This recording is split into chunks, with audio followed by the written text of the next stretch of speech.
maybe it'll be a good experience for him. Turns out it was a good experience for me.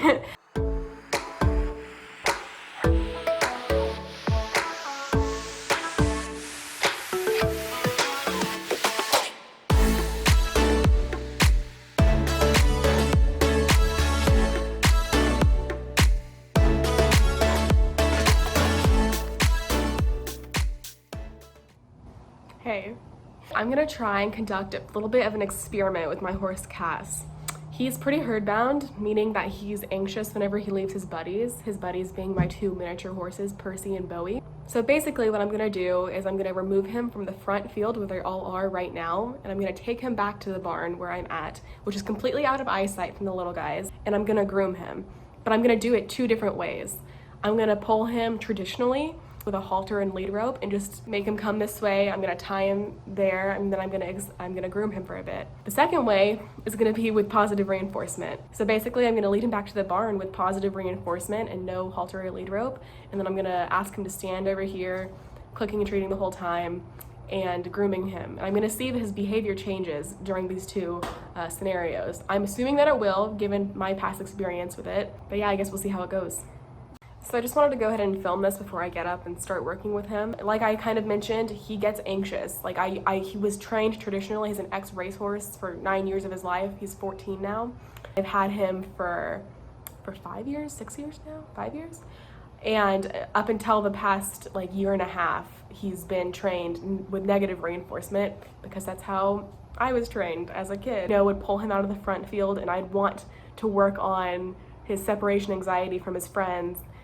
Because, I wanted to be able to work with him alone. I didn't want him to be scared all the time. I would pretty much just pull him and bring him to the barn to where he couldn't see them, and make him stand or just try and calm him down whilst he was standing there, like tied to the barn. I don't really usually actually ever tie him just because I'm afraid that they're gonna hurt themselves.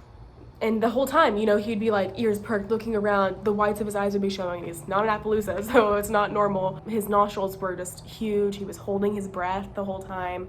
It didn't really get better over however long I worked with him. And another kind of side note that's important to this story is that Cass is the only one that gets fed any grain. So he has to be separated from the little guys whenever he's being fed, otherwise he'll let them eat it. And they're so little, they cannot take any sugar. It's very bad for them. And one of the ways that I will separate him is put the little ones in the front and I'll put him in the back. So usually the process is that I go to the barn where I'm at now and I get his food prepared, and then I bring it to him, bring it to near the front gate, and then I just let him through, and then I close it. So the little ones stay in the front and he's in the back now. But this time I was already at the front gate, and I was like, you know what, maybe I'll just go ahead and let him out now. And I almost didn't do it because I didn't want him to get anxious whenever he inevitably followed me to the barn, seeking his food, get a stomach ache because he was anxious and then eating right after. So I had a little bit of internal battle about it, but I decided to maybe it'll be a good experience for him. Turns out it was a good experience for me because what happened was as he walked to the barn, he wasn't anxious at all. His head was low, his ears were pricked. And he was just following me because he knew that I was going to get good grain for him. I was like, oh, this is interesting, I'm sure that once we get to the barn, he'll revert to realizing that his friends aren't there and run back to them, tail up in the air. We got to the barn and I'm, getting his grain. He's standing out here. I heard the little ponies start, making noise for him. And I was like, okay, this is it. He's about to turn and bolt out of the barn. And he flicked an ear back, moved his head, looked around, and then he just went back to me. It was a light bulb moment. Him choosing to be away from his friends was a completely different experience for him than being pulled away from his friends. Hi, Madison. Sorry, she just showed up. And I that was a really important moment for me in my training with Cass. Basically, that's why I want to test this. Madison. That's basically why I want to test this out, and I want to record it in case it could help anybody else. Whatever, I guess I'm gonna go ahead and try it.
So I'm gonna go ahead and get Cass and bring him back to the barn with the halter and lead rope.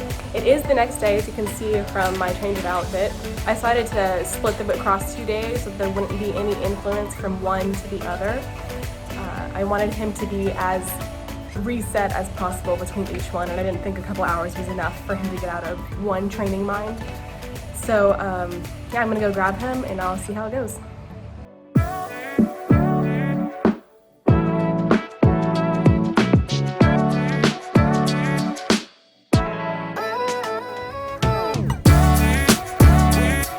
Look at his head.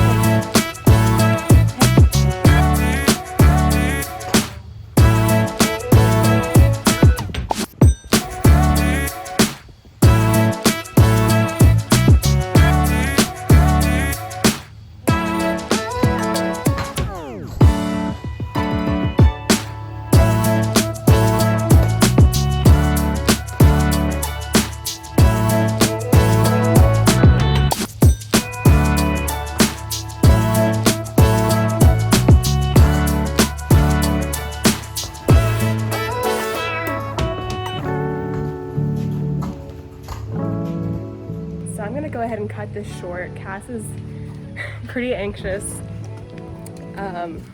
So much so that it's making me feel bad. He pooped immediately as soon as he got there. He's just pretty frantic, so I'm gonna go ahead and take him back. It's not a big deal.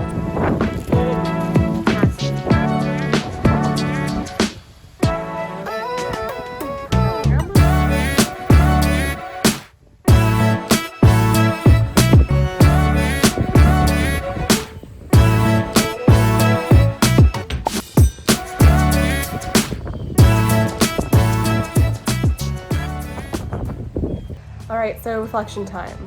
I just put him back in the front field and I kind of cut it short. I didn't really groom him that much at all. You can see from the video, he was so much more anxious than before. I promise I wasn't trying to do anything to sabotage. I might have even already played a clip of like yesterday whenever he was in here alone at the barn. My dad was using like a power saw just in here. And so I would think that that would be significantly more anxiety-inducing than just being out here regularly with no noise going on. So whenever I first got here, I just kind of tied him, you know, with a quick release knot, which I eventually just pulled out and held by hand anyways. But he immediately pooped, which is a sign of anxiety in horses, which he didn't do at all yesterday, if you remember. He was just constantly looking around like I thought he would probably be doing. He didn't neigh, which I guess was a good thing, but ultimately I thought it was not helping. It was kind of mean or cruel to keep him here whenever he was so obviously uncomfortable, whereas yesterday I was able to do it where he was much more comfortable. So that seems more ethical to me. I'm not going to try and force him to stand here in fear because he feels like he has to. I just wanted to kind of condense my thoughts a bit about this experiment. I'm using that term loosely. I think it's pretty clear to see that Cass did better learning with positive reinforcement than he did with negative reinforcement.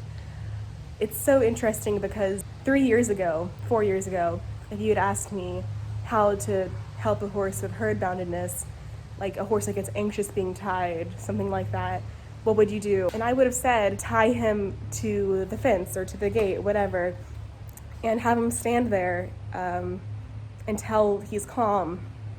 Like, you know, I wouldn't have said, like, you know, beat him with a stick or punch him every time that he does something wrong, he paws or pulls.